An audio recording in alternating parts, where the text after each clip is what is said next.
All right, let's call this meeting of the West Sussex Milwaukee School Board to order. Ms. Lee, would you please lead us in the pledge?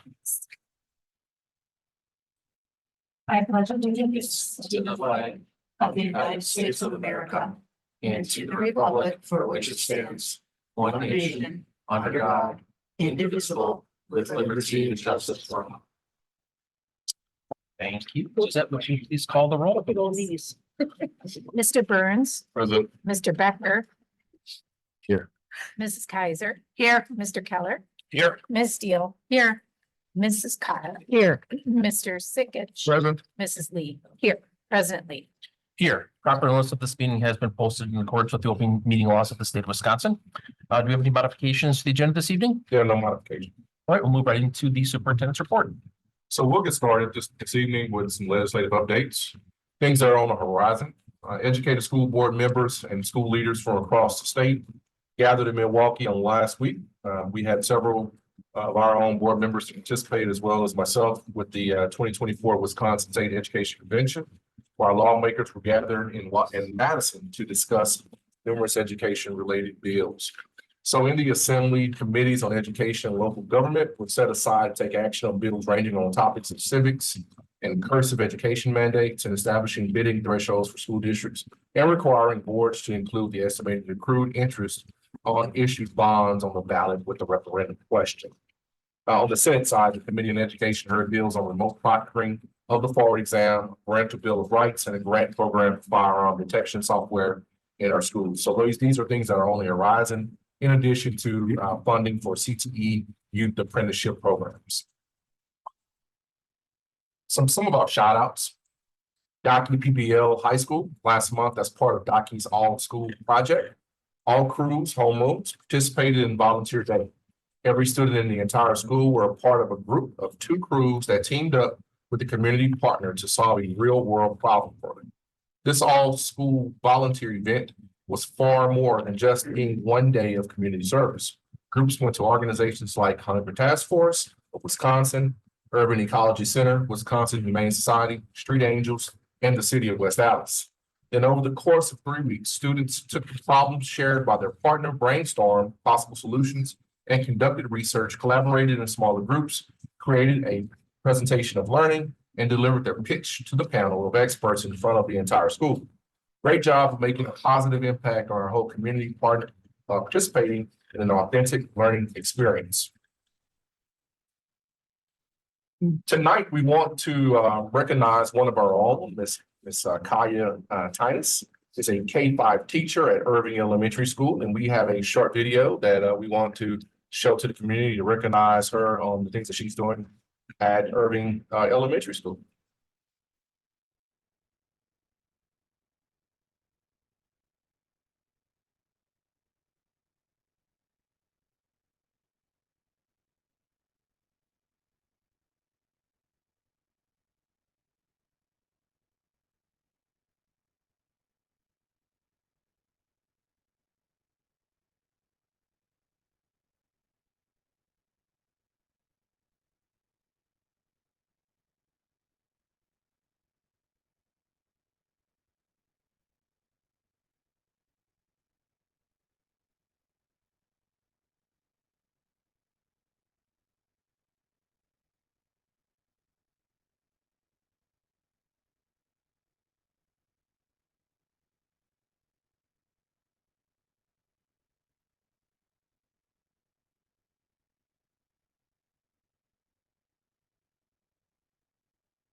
I was able to work with a sign language interpreter and then a deaf and hard of hearing teacher to give her sign language instruction and the rest of the class as well. And it was so amazing seeing the friendships in my classroom between her and the rest of the students using sign language together to communicate. And we still use sign language in my classroom today. If I had one word to describe Kaya, it would be a natural. She is simply a natural at what she does. She's quiet, yet brings them all in and they're all engaged. And I told her once that that's her superpower, is just her kind of quiet, gentle way about her. It's just so her, it's so innate to her to be able to connect with all stakeholders. And she does it so well. Yeah, we are very blessed in her staff.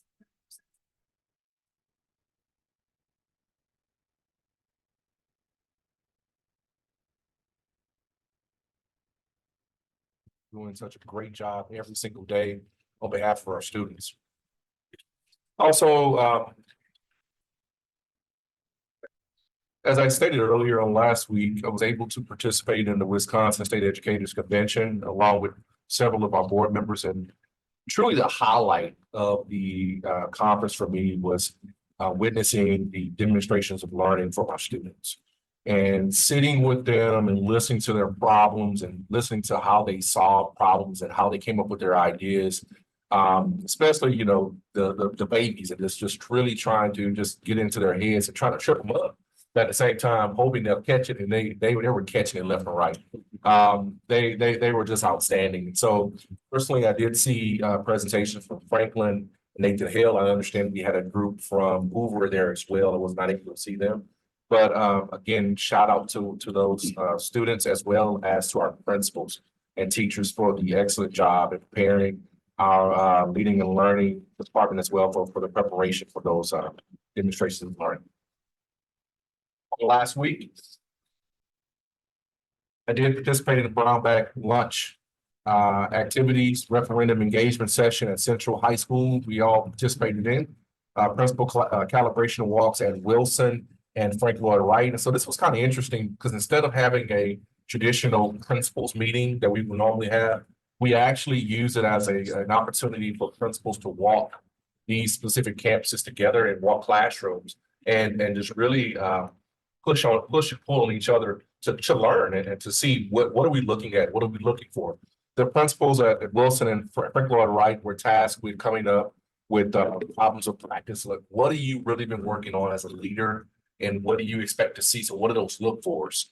And when I tell you the feedback that I received is plain and simple, when can we do it again? So we love to hear those kind of things because iron sharpens iron.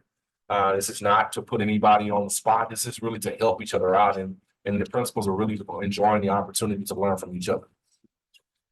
Screenings with candidates for our director of communication. I was engaged in those all last week, and so we will have interviews on this coming Thursday for our finalists. January 17th, a referendum questionnaire was sent via U.S. mail. I received mine. I hope everyone has received theirs. And we hope to receive information back that will help us decide on what those questions should look like.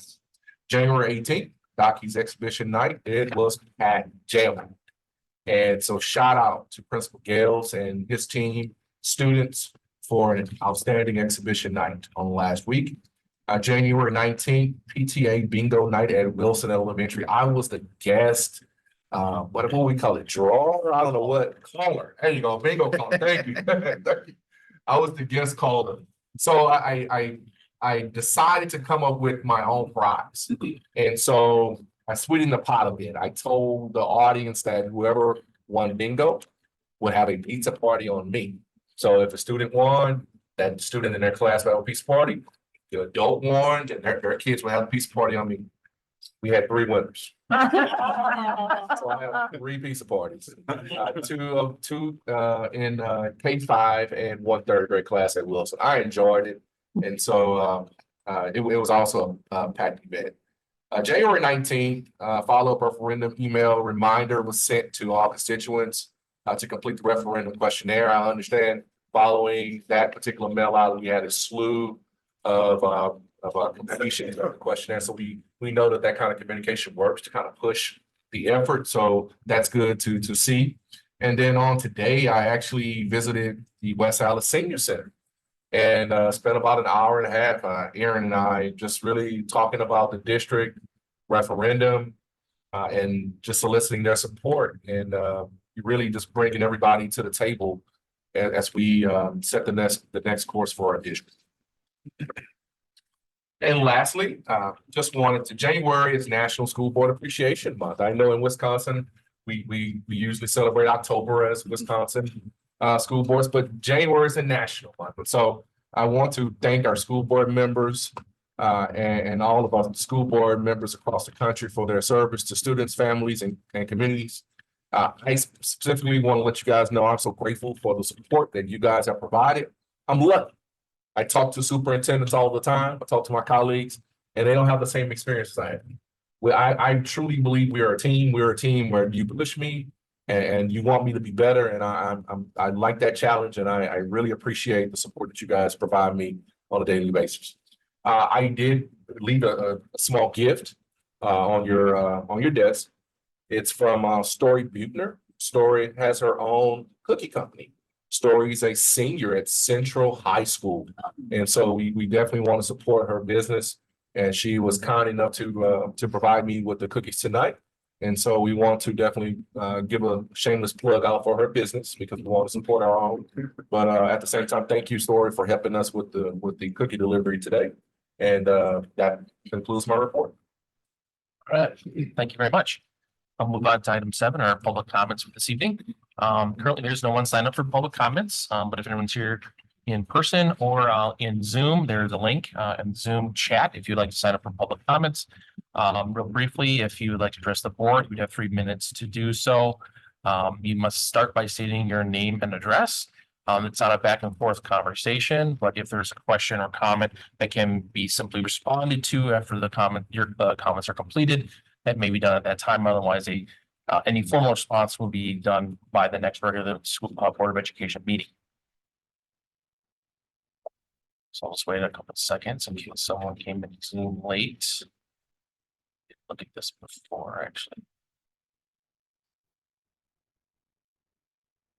So here.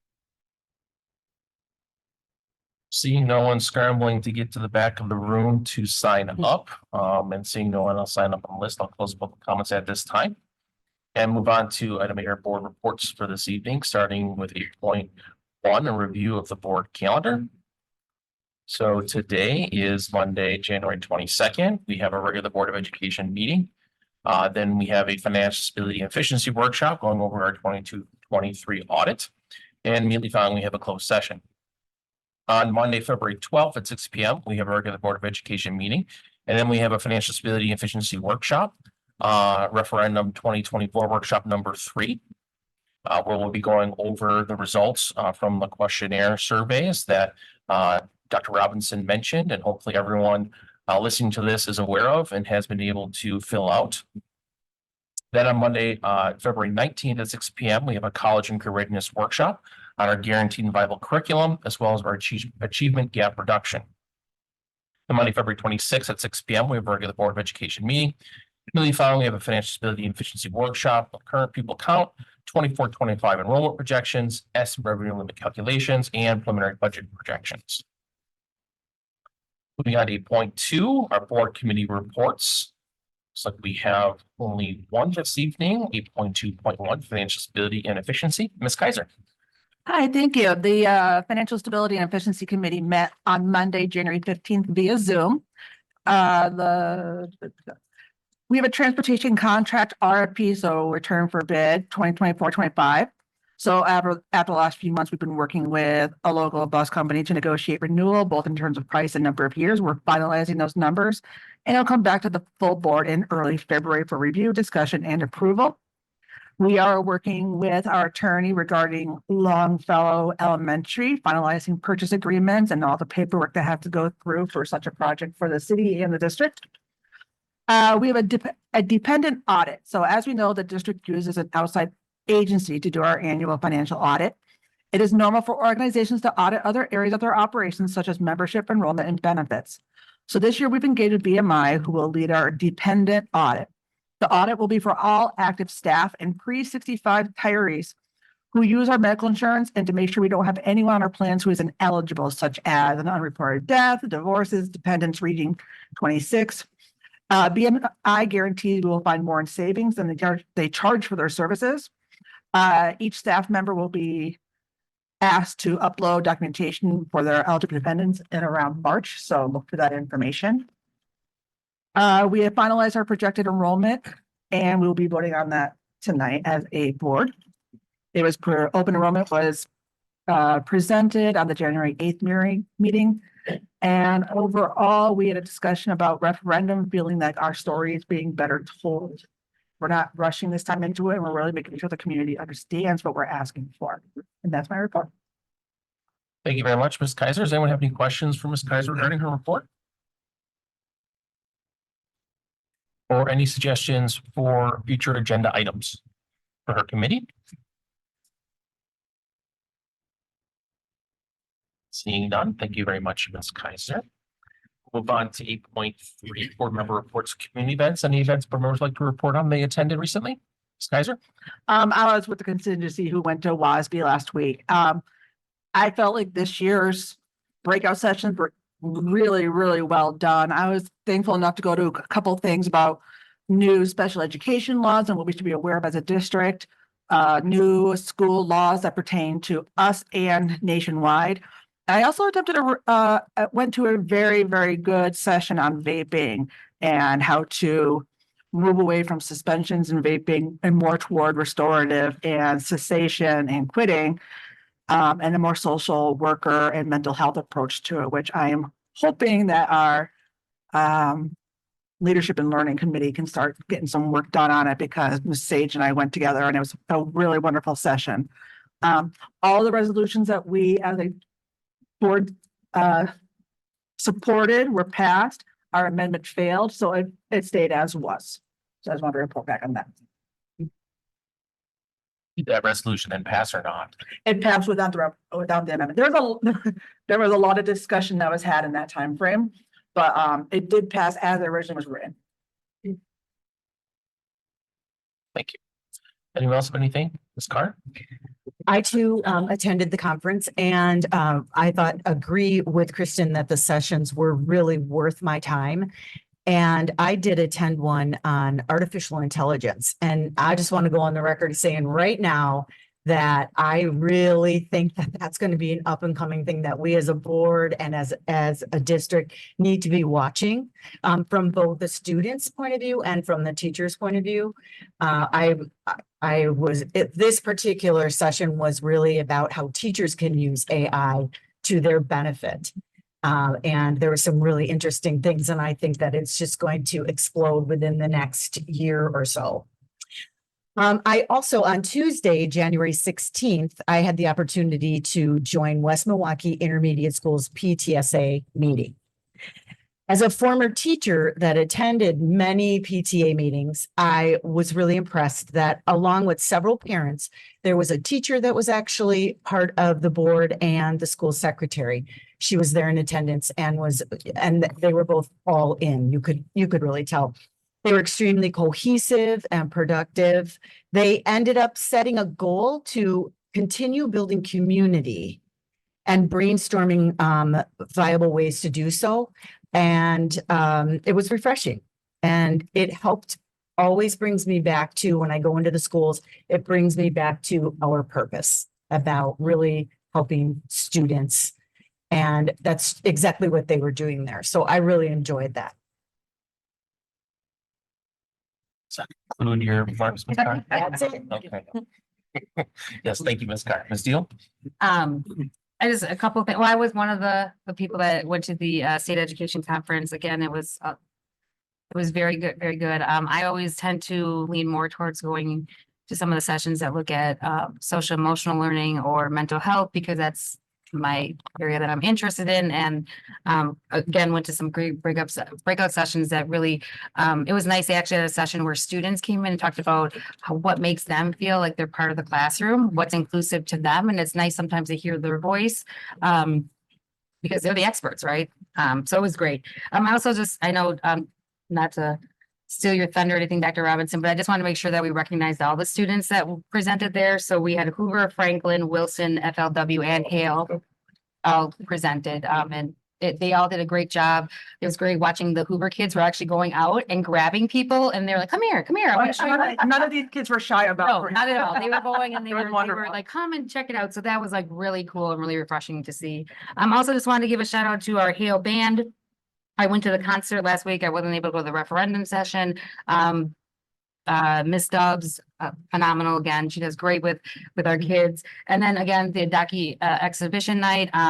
This was the first year where I actually had to be there because my kiddo goes to Daki, but I wouldn't have missed it anyway because it's just a great opportunity for people to see the kind of learning that's going on in our schools and really allowing the kids to have a voice and explaining it. I mean, I just love hearing their ideas and where they came from. And, you know, like they all are able to really articulate like what was the purpose of the project and all of that stuff. And it's really great and really refreshing to see that. So that's the conclusion of my report. Okay, thank you, Ms. Steele. Anyone else like to report out things that they attended? Mr. Becker? I also made it to the DATKey exhibition night. And for those who don't know, it is open to the public. So I'd encourage people, just as Mrs. Steele said, come in and see what the kids are doing if you don't really understand what project-based learning is about. I think in the 3 or 4 I've been to, they seem to be getting just a little bit better every time, especially the kids in the upper grades. The presentations are getting cleaner. They're a little more like the formatting is better. The layouts are better. It's really nice to see them progress and just see the whole school really taking the lead on project-based learning. Absolutely. Thank you. Anyone else like to report on anything they attended? All right. Well, as usual, I attended some of the things that everyone else already attended. Education convention.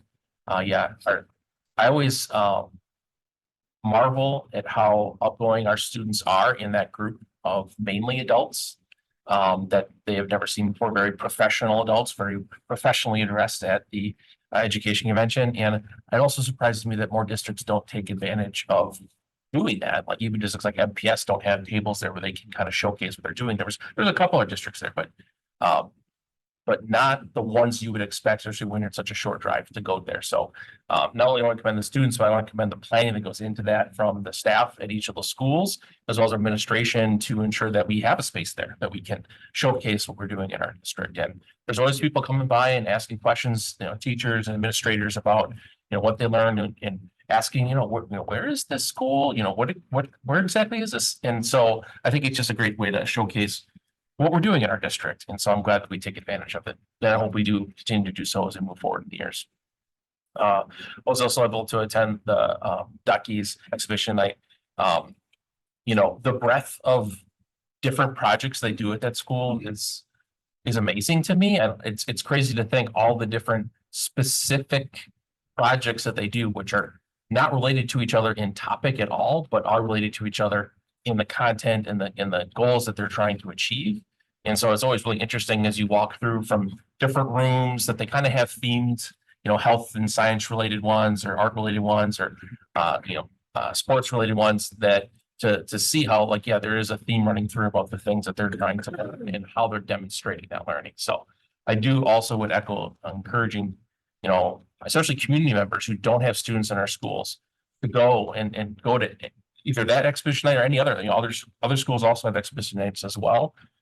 And to find out about those and attend them if you can, because I really think it gives you a good idea of what sort of learning is happening in our schools.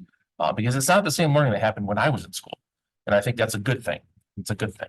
You have to change as things change. So I want to commend the staff at Ducky as well as the students for taking on that and always putting on a very interesting program every time.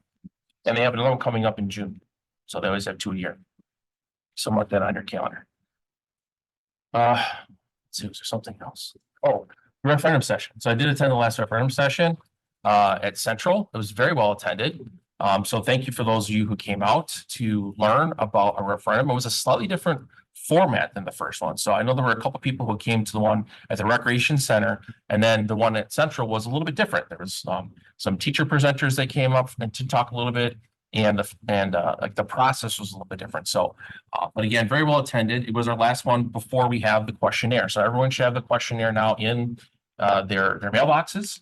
You have the opportunity to fill it out on the piece of paper if you want, or there's QR codes for being able to fill it out electronically. So if you have not done that, please do so if you've received it. If you haven't received it or you lost it, well, if you go on our website, there's a pop-up when you go to our www.msd.org website that has a video and the opportunity to take the survey right there. So if you have not gotten it or you lost it, I hope that you'll take that opportunity by just visiting our website to be able to fill that out. And then also there's the referendum full website, which is linked right there on the front page as well. So that's kind of a combination of 8.3 and 8.4 for me, because I want people to take that survey. Regardless of how you feel about a referendum, it's the reason we're asking this is to get that information back. So whether you support it or not, doesn't matter. Well, if you don't tell us, you don't fill out that survey, we're not going to know. We only can go off the information that we receive. So I cannot encourage anyone who's resident in our district stronger to take that, so that we can take that information as a board, look at that information, and then make next step decisions. If you don't fill it out, it's difficult to hear complaints from people who don't fill it out, because how do we know if you don't tell us? All right, that concludes 8.4. Let's move on to 9, our consent agenda this evening. Starting with 9.1, approval of minutes from a regular Board of Education meeting on January 8th and our board workshop on January 15th. 9.2, our employment summary. 9.3, supplementary contracts, and 9.4, our financial summary. Does anyone need anything separated out? Move to approve. Second. Moved and seconded. Any last minute discussion? All those in favor? Aye. Opposed? All right, that passes. Move on to item 10, our action items this evening, starting with 10.1. Nathan Hale High School International Travel to London and Paris, July 2025. Miss Ellery is here. Ready to get in line. I've had lots of generous offers to chaperone. You can take it away, April. Okay, well, I don't have too much to present. I'm assuming you have seen the agenda. And I am mainly here if you have questions. Briefly, we are gone for, it looks like 8 days. We are doing, this time we are going to 2 different countries. Last time we kept it just to London because it was kind of fresh off of COVID and we weren't sure what international travel was going to look like. There were concerns about if someone did get sick while we were on the trip, we wouldn't have to relocate. We'd be in the same hotel the whole time. It just like logistically would be a lot easier. Things are looking a little better on the COVID front. So we are looking forward to adding another country to our travels this time. So we'll be doing 4 days in London, 4 days in Paris. Lots of opportunities for art and literature and history. We are also looking, it's not on the sheet, but I'm still toying with adding a day at Versailles for us as well. Actually, that's a half day because it's actually very close to Paris. So yeah, it is open to AP English and history students. So if you've had an AP social studies class or are planning on taking an AP social studies class, or if you have an AP English class or are planning on taking that class. I've had about 24 students express interest so far. So that is where we are. Questions from the board? So moved. Second. Moved and seconded. Any last minute discussion? All those in favor? Aye. Opposed? All right, that passes. Thank you very much. Thank you. Have fun. Fun. We'll let you know in a year and a half. All right, so we'll move on to 10.2, approved number of open enrollment seats for in-person learning during the 24-25 school year. Ms. Bergman and Mr. Norris. Perfect. So the approval tonight for open enrollment seats is really an extension of 2 things. One, our budget calendar that really kicks off the planning that we work in conjunction with you, the school board, for the 24-25 budget. And then also the budget calendar gets kicked off by the staffing enrollment projections, which we talked about last Monday.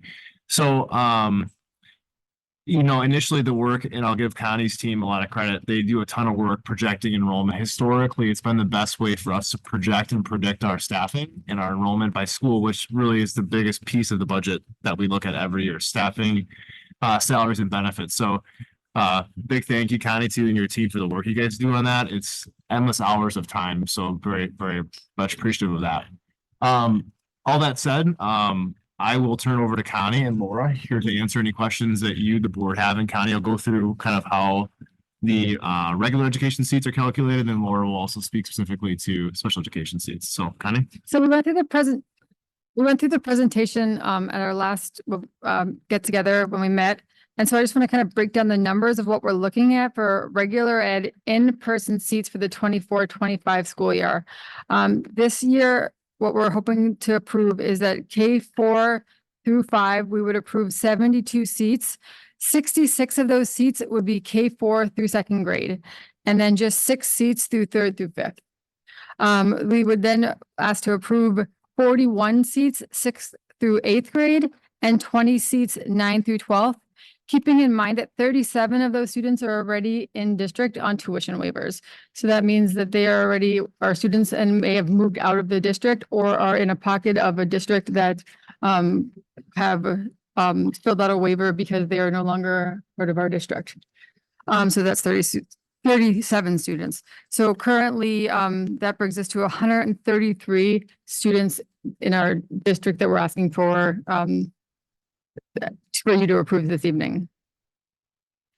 So that's how we broke it down, and that includes 6 seats in total for special needs students. And those are also in the K4 through 2nd grade seats. So that's 2 students, and Laura can, if you have more questions about that, 2 students in the level 1, 4 students in level 1, sorry, and 2 students in level 2. And then level 1 is the students who spend the least amount in special ed, and then they kind of project up as they need more time from level 1 to level 3. So level 1 would be students that would be, level 1 would be students that would be full out, for example, for OT or speech and language. Level 2 would be inclusionary students who would be in the classroom. There's a level 3 that would be self-contained. That is not included for open enrollment seats. So that's what we're asking you this evening to approve, a total of 133 seats. Questions from the board? So moved. Second. So moving second, but I do have some discussion. Oh, sorry. No, it's fine. Ask questions first. So my concern is always surrounding the, but in this instance is surrounding our special education open enrollment seats. And this is very specifically for the known issues that we have had in staffing our special education this year. And, you know, first and foremost, I want every student to get the best education possible, number one. And I definitely think they can achieve that in our district when we're fully staffed. And when we have special education students, they have required minutes and required services they have to get. Mhm. And I 100% believe that if we were fully staffed to special education, we would have absolutely no issue in providing that for most students. But my concern is the staffing piece of it. So can you tell us currently Mhm. For special education staffing where we're at, and without too much, I guess, guesswork, you know, how confident are we that we can fill positions over between now and next school year if we're adding more special education seats? Because what I don't want to see is more stress put on our special education staff that we have here now, causing more of them to leave and putting us in a bigger hole on top of adding additional students, because then not only are we not serving the new students, but maybe we're not serving the old students either as well if we could be. Sure. So where we are at right now, and taking a look at configurations and looking at the caseloads for next year, we are still looking for 2 special education teachers at this point, 1 at Jefferson and 1 at Dot. Again, taking a look at configurations for what the caseloads will be for next year. So that's where we are currently.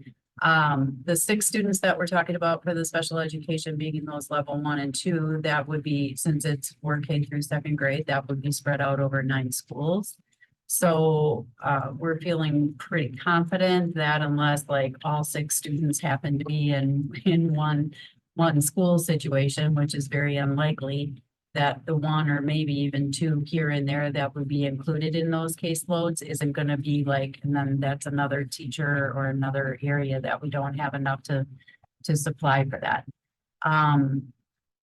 As far as confidence in getting teachers for next year, the things that are being put in place as far as looking for a recruiter, the amount of different things that are being set up right now, going out to universities for doing recruiting purposes, looking at our current interns, doing all kinds of things to get them to be interested in staying with us. So there's a lot of plans in place right now. Here it's January for next year that we're doing a lot of looking at what are we doing for next year at this stage of the game, rather than like come summer, what do we do now?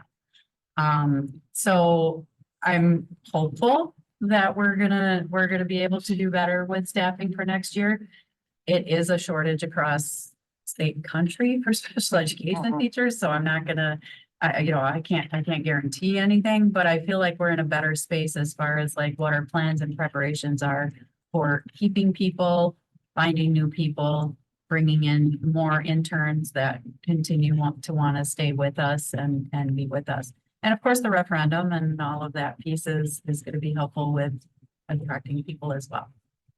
So, but the actual, that 6 number, like I said, spread over 9 schools should be something that we would be able to observe. Is it really spread over 9 schools? I mean, it's a lottery based on seats, right? So like, as we've seen in the past, when open enrollment happens, they tend to be more in the east side schools than the west side schools because there's tend to be more seats available in the east side schools. Now, I don't know if that's true in this particular instance with our elementary schools, but I do know that a lot of times we get a higher concentration of open enrollment seats in our east side schools. So would this truly be divided over 9 schools, or is it really only like 4 that we would have the seats in? So yeah, just to jump in on that. So the band currently is K through 2. So you have to look at each grade level to see where students are most likely going to be accepted. So you're looking really at K4, K5 in 1st grade. There's only 5 seats in 2nd grade. So when we look at open enrollment, there's one lottery for all kids. So if there's 2 seats in 3rd grade, good example. If there's 2 seats in 3rd grade and 10 students apply, and the first 2 students that get in are regular ed, the first 2 students are regular ed.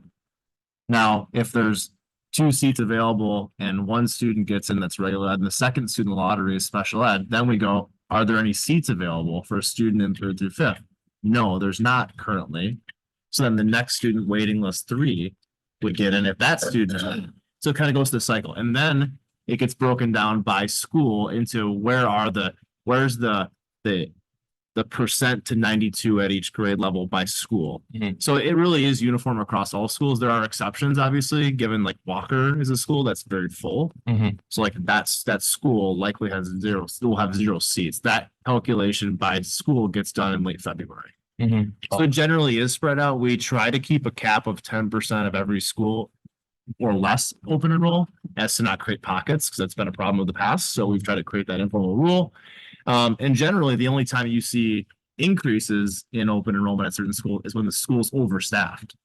Okay. Right. So if we're going to run a school well under 22, elementary's well under 22, we fill to 22.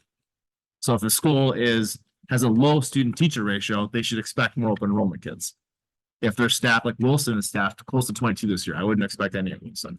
So it is really dependent on how many kids and what's the number of teachers and how does that shake out.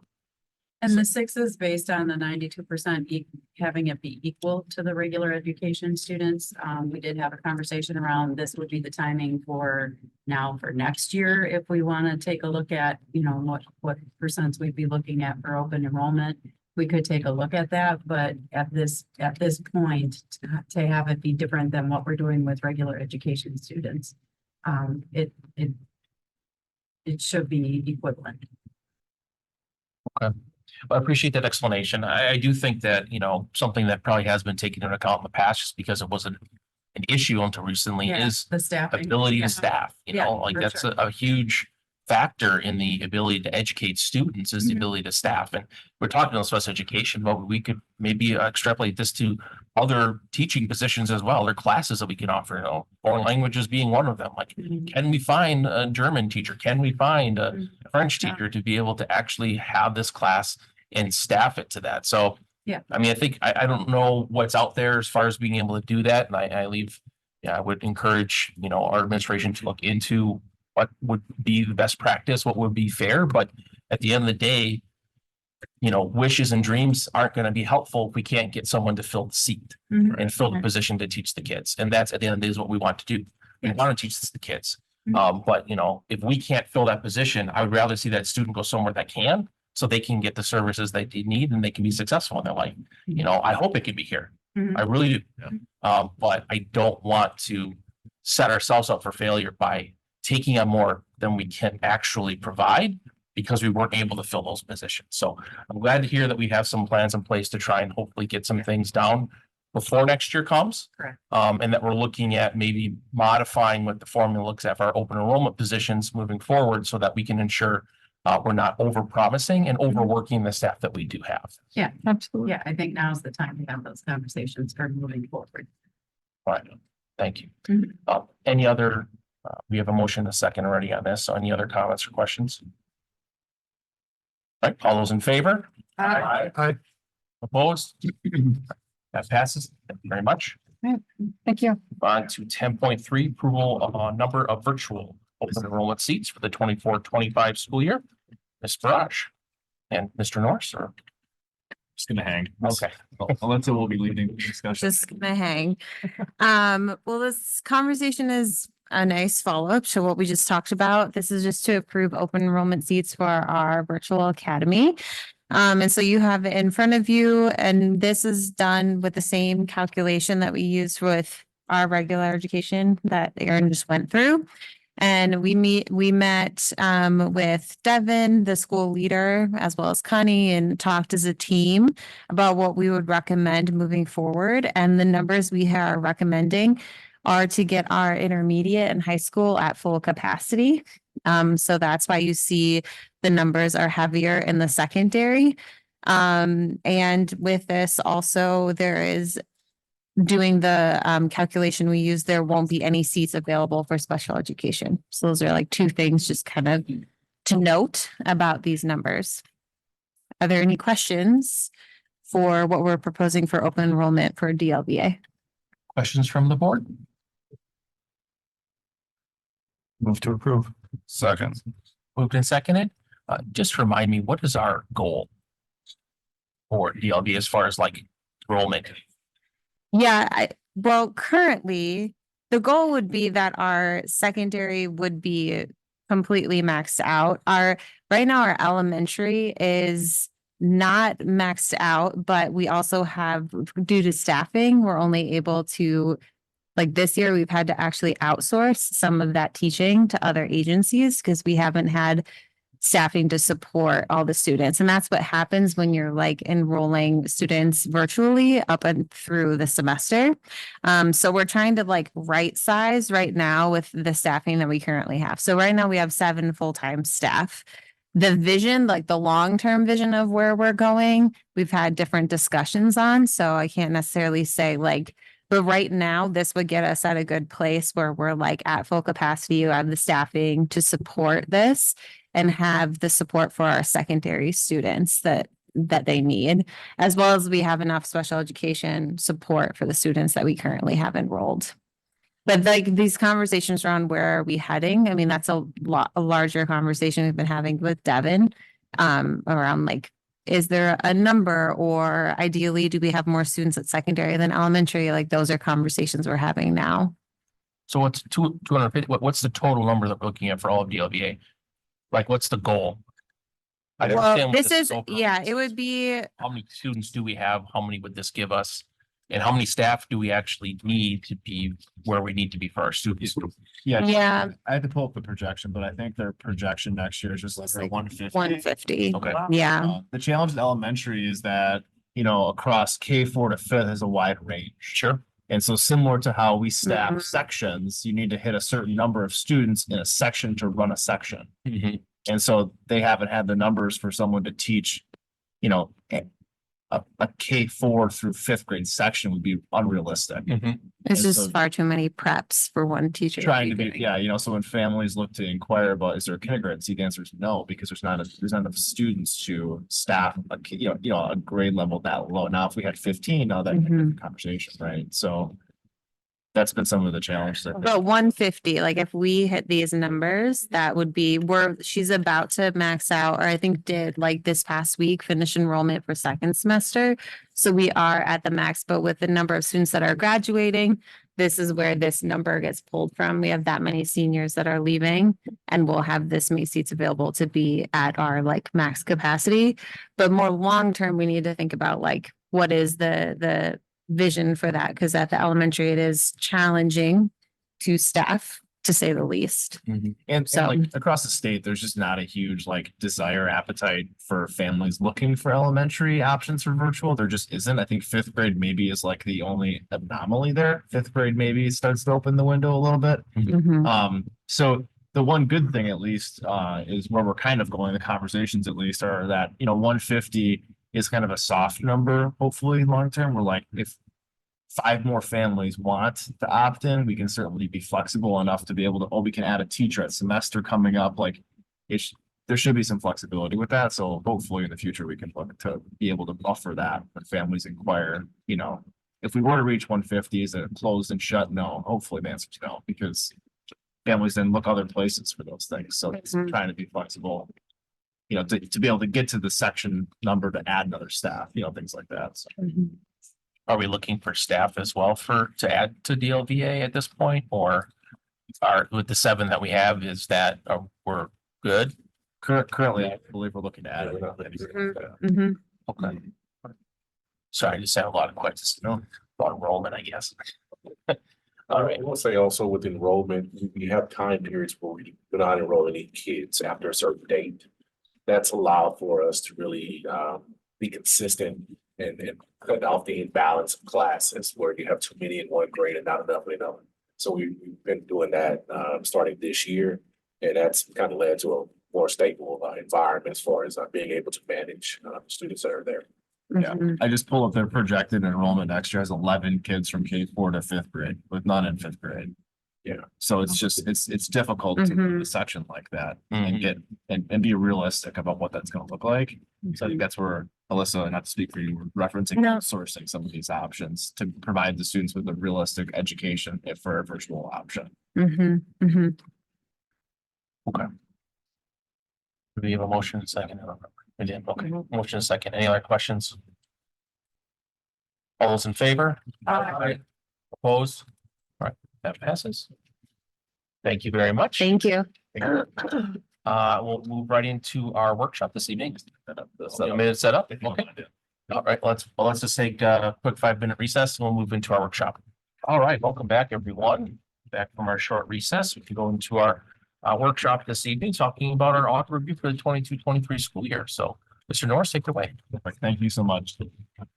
Thanks for the brief recess. Just wanted to get set up and get everyone ready to go and hand out our Christmas presents to everyone in here, which is our audit booklets here, which Michelle will go through briefly in a few minutes, but want to just take a second and do some thank you and introduce the people with me. So on my left is Michael Komsky. He's a assistant finance manager who's been with us now for 2 years and formerly was a teacher at Central, and prior to that, obviously was in the accounting world. So thanks to Mike and all of his efforts. So right, Jeff Borley is our finance manager. Jeff's a seasoned member of the team and of the school district. So thanks. And Jeff leads and kind of manages the audit and works directly with Michelle and her team. So thanks to him for all his efforts. And then obviously Michelle Walter is with us again, senior manager at Baker Tilly, and her firm leads the audit and been working with us for a number of years. So thank you again for all your work. So the audit is an annual workshop with the board to discuss discuss and review with Baker Tilly, the firm who leads the audit, kind of what they found, where we're at, kind of an overview status of the district, The booklets obviously come as our Christmas presents to review. Michelle will go through them and then, yeah, we'll open up to discussions or comments and questions, but really, I guess the final comment I'll make is just a big thank you to the board here tonight, to our internal staff at the finance department, and to our secretaries to schools, probably more than doing. This has been a long road. I mean, we've been over a decade, and we mentioned before, over a decade with before we've had you know, one non-material finding. So a lot of work goes into that, but it stretches far and thin across the organization. Certainly not one or two people's efforts. It's everyone as a team that just kind of a result of that. And finally, closing a chapter of kind of, you know, where we've been and where we're going. So with that, I'll turn it over to Jeff to make a few comments to introduce where we're going, and then Michelle will just pick up. So Yeah, well, I don't have really too much more to say, except that echo what Aaron said about it being a team effort, whether that's calling Michelle and asking her opinion, and you know, throughout the year, when we have questions about how we should categorize expenses or revenues, or how we should approach different situations that come up. We, as you know, we've made tremendous strides when it comes to our audits in terms of findings, and really, as Aaron said, it's everybody involved, and it's a wonderful team effort. And the way you get there is by being open to change, being open to new procedures, being open to new policies and systems.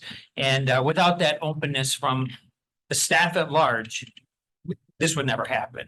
So we're all very grateful for the wonderful staff and their ability to accommodate change in the system and build capacity in our system. So I don't have really much more to say. I'm going to let Michelle talk some numbers to you. Okay. As Aaron previously mentioned, I'm Michelle Walter. I'm senior manager at Baker Tilly, and I've worked with the district. I was thinking it's 5 audits now. So I think 2019 was our first audit. And, you know, when I'm going through this, I will echo that. I mean, where we started in 2019 compared to where we are now, it's night and day different. So kudos to the team. And, you know, Jeff mentioned being able to handle change. I mean, there was many changes that DPI put out with accounting and reporting this year that most districts had issues with. Happy to say that you guys did not have, I mean, you had some issues probably in figuring that out, but a lot of districts fell behind, didn't meet deadlines. And here we are in January presenting this, you know, that was due to DPI in December. So you have a couple packets that Aaron mentioned. So we have the district financial statements as well as the Deeper Learning Virtual Academy. So because the grants that are received, separate financial statements need to be issued for them as well. So you have the financial statements and then what's referred to the audit results for both of those as well. So kind of where we're going to highlight a couple of minutes that we're just going to talk. We're going to go over some results of the audit, very high level, summary financial information, just a couple additional information, and then obviously I'd love to go through any questions that anyone has. So the objective of our audit is to issue an opinion on the audit.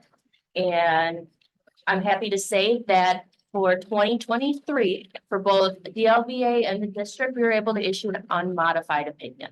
So that's the highest level of assurance that you can get from your auditor. So financial statements are free of material misstatement. They have all the required disclosures. Accounting principles are properly followed, and they're consistent with where they've been at the prior year. So that's what you want to see from your audit and what you want to see in your financial statements.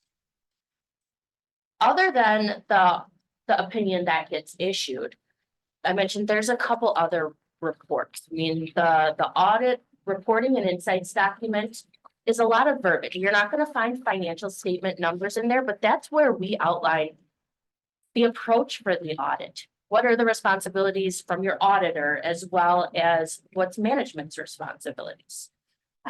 So this is where we would call out or do call out any material weaknesses or significant deficiencies. And as I mentioned, there is one material weakness, and that is because we have to report this. Because we, as your auditors, prepare the financial statements for the district, we have to report a material weakness. Now, does the finance team capable of doing it? I think they are, but it's a cost benefit scenario. right? If you add one more thing to their plate that we're experts in, you know, we can easily take the data and translate that to financial statements.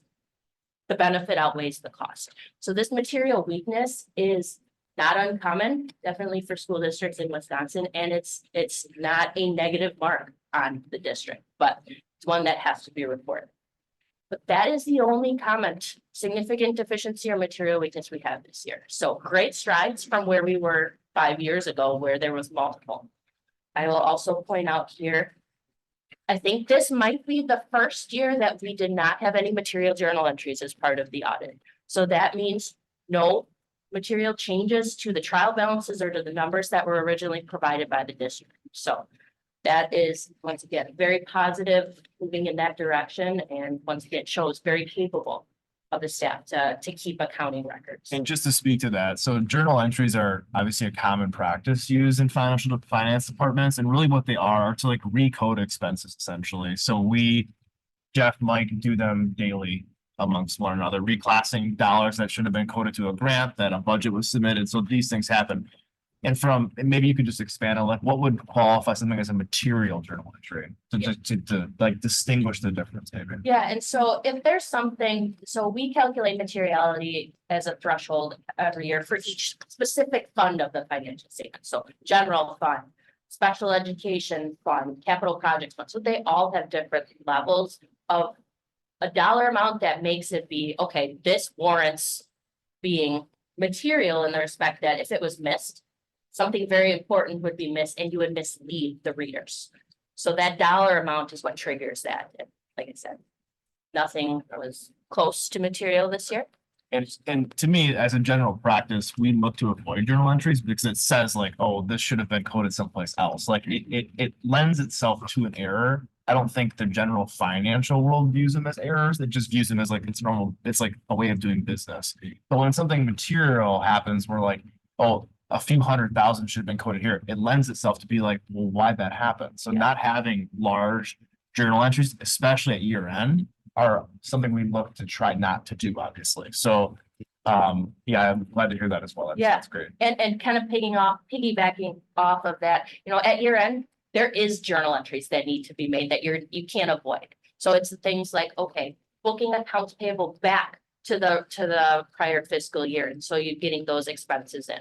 So you're going to have those journal entries anyways. It's just making sure you're not missing those.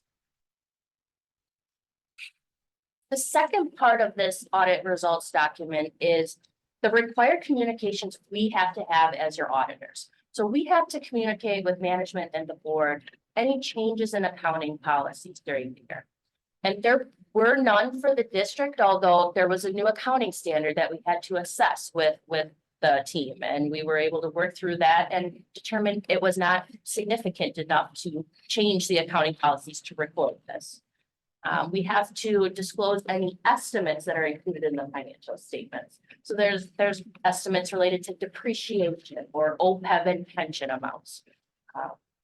We also have to put in the letter if there are any disagreements with management. And I'm happy to report there were no disagreements. Everything worked very smoothly and we got cooperation on both ends. So if there were, you would hear about this much before I come to you and present this. We also have to report on our independence and that we're independent of the district. The last section in this report is the kind of two-way communication. So this is us reaching out to the board saying, hey, the audit's just not a year-end type of thing. So if something comes up during the year, we're always available to discuss it, or talk through what the impact is on the district. Or if you have any concerns that come up during the year, we're a resource that you can bounce those things off.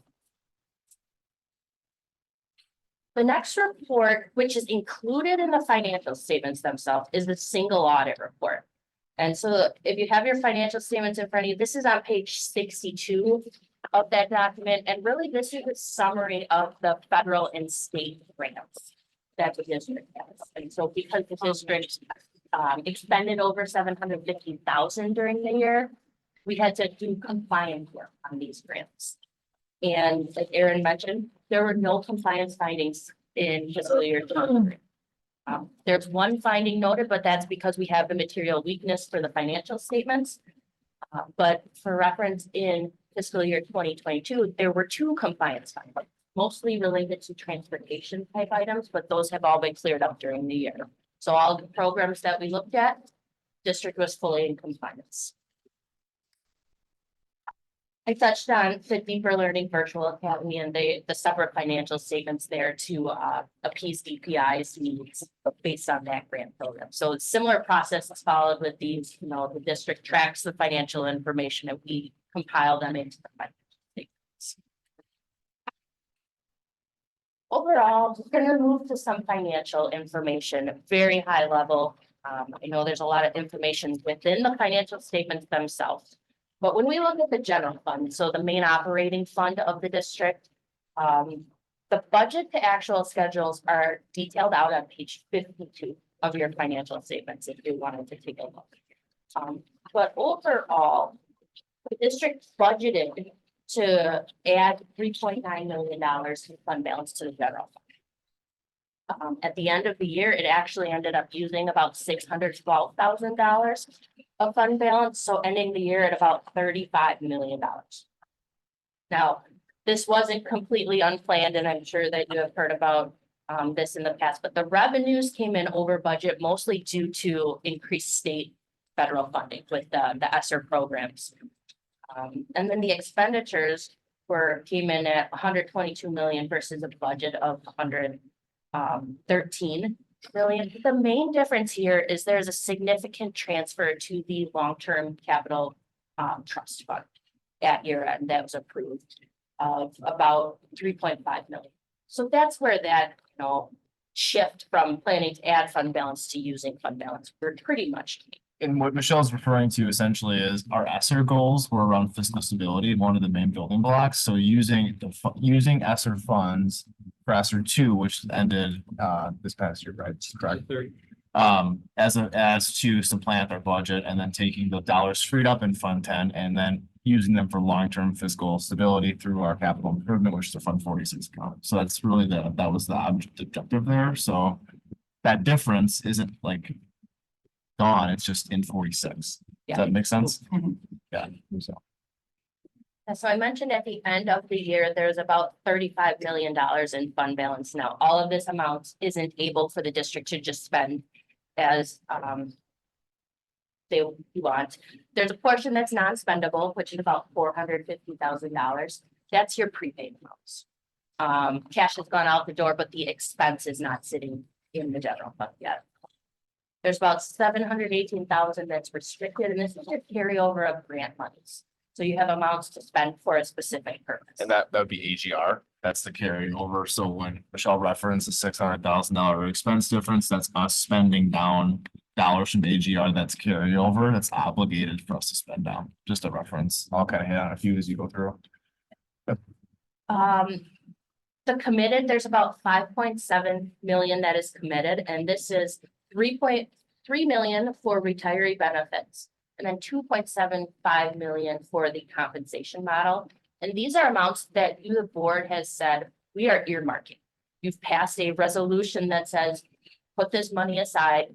And if there's at any point you want to change what those funds are used for, you have to pass another resolution. So it's kind of restricted in a way, just not formally restricted.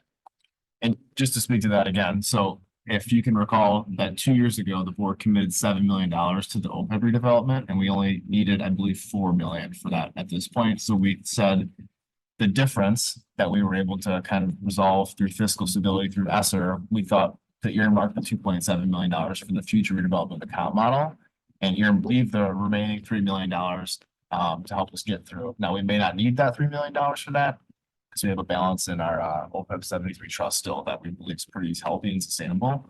And just for some background, I know these things kind of come and go quickly. So, yeah. The next category of fund balance is assigned, and this is another category that is earmarked. And this one though is earmarked by management. So $8 million is assigned, and 5 million of that is for facilities, and then 3 million is for computer refresh. Now, this is not one that you guys would need to approve every year. This is at the discretion of management, and we work with finance team to, what do you guys want to hear? So that leaves about $20 million of unassigned fund.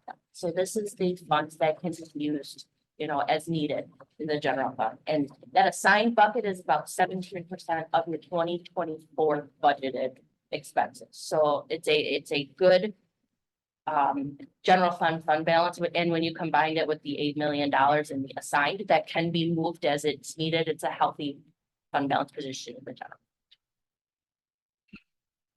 So the next slide that we'll go through is just a very high summary of the other remaining funds of the district.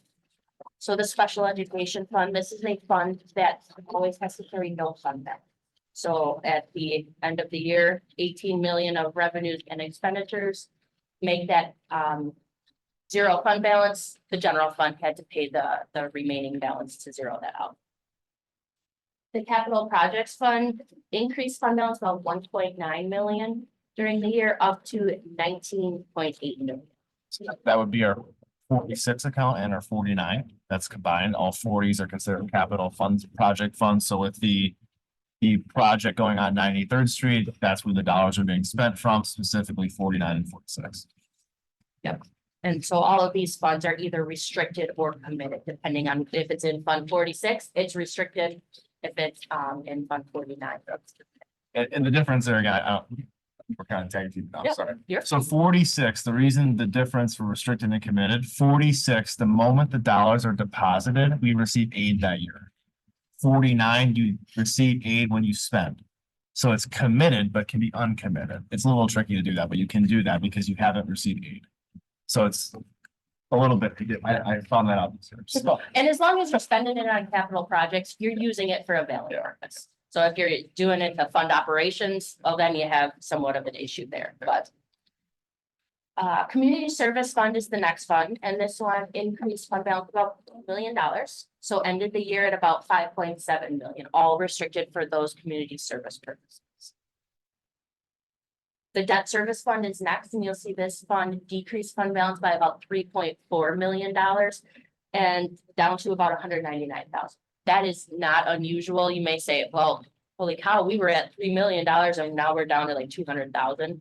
The district made an additional debt payment in 2023 to pay down some debt. So using that fund balance to get to $200,000, it's all got to be used for debt service. So that is not anything to be alarmed by.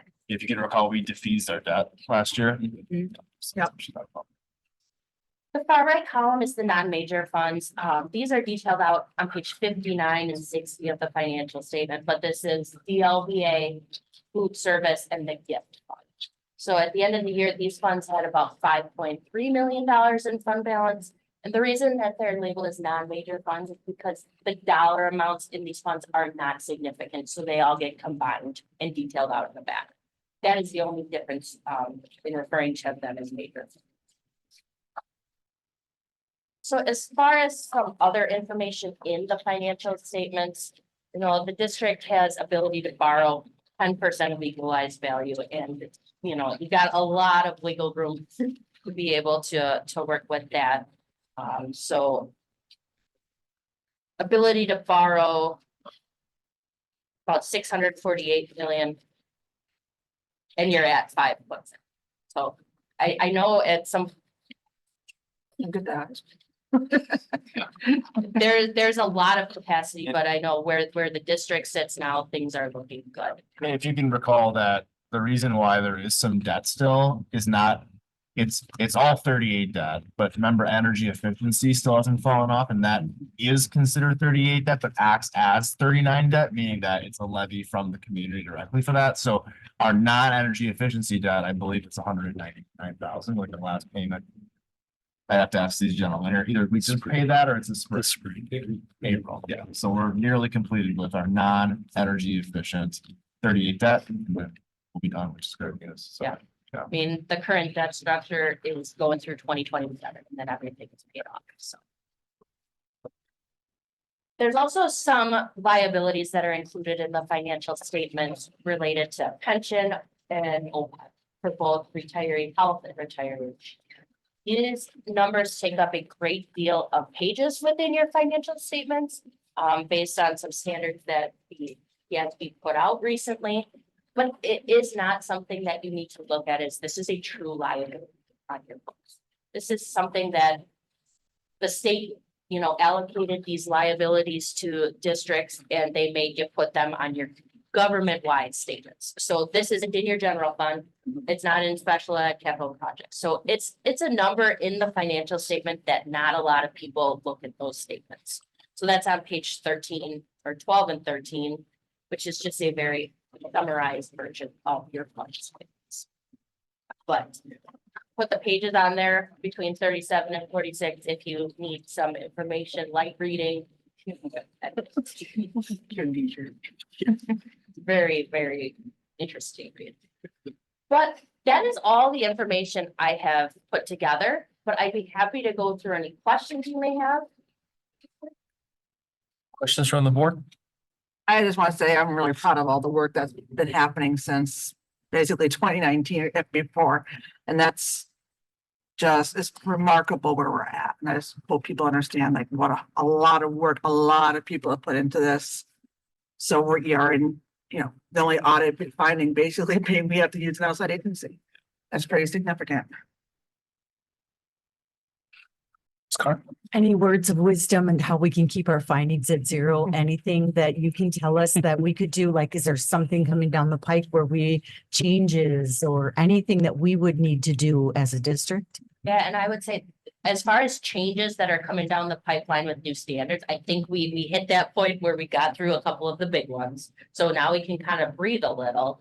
And I would just say, the accounting staff, keep doing what you're doing.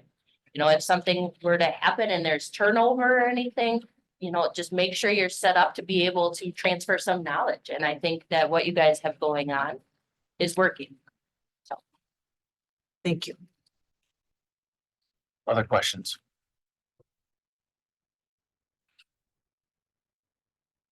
All right, this is, I've been through a number of audits now. I was here when we got fired by our audit company. Jesus. And you got wrong. So this is a welcome change to those sorts of reports. And a lot of us ran on financial stability and efficiency when we got elected to the board, but we are not in the day-to-day. We're not making these decisions. We're not making sure these things are being put in properly. We can't, right? That's above what's below what we're supposed to be purview over. We have to rely on the professionals that are employed by our district to be able to make those decisions and ensure that they're being done properly so we can come to this conclusion. So I'm very happy that we're at this point. And I'm looking forward to continually only having one finding as we move forward. But we understand, sometimes mistakes happen. That's what we learn from when new things come about. So perfection is always striving for. It may not always be achieved, but as long as we are doing our very best, our due diligence in this, I can safely say that these financial issues are behind us, and that we can continue moving forward as a district to use the taxpayer dollars as we are given appropriately to provide the best education we can for the students in our district. So I appreciate you and your team's work with our district. Hopefully continue forward as we continue on this process because audits never stop. And again, I want to thank our financial team that has put in, even some that aren't here with us anymore who started this process, have moved on to other opportunities, but have really laid the groundwork to be able to get where we are. So thank you so much. I understand it's tedious and heavy work, and I said all the way down secretaries in our buildings who have to ensure that these things are being done appropriately so that we can get to this point. So thank you very much for that. Thank you. Yeah, thank you. And with that, unless there's any other comments or questions from anyone, I think I look. Let's see, yeah, we'll do the old comp. So I look for a motion to adjourn and then a motion and a second to convene an executive session. In accordance with Wisconsin statute 19.85, parent 1, parent C, parent E, and parent F to deliberate regarding public business pertaining to the sale of this school district property.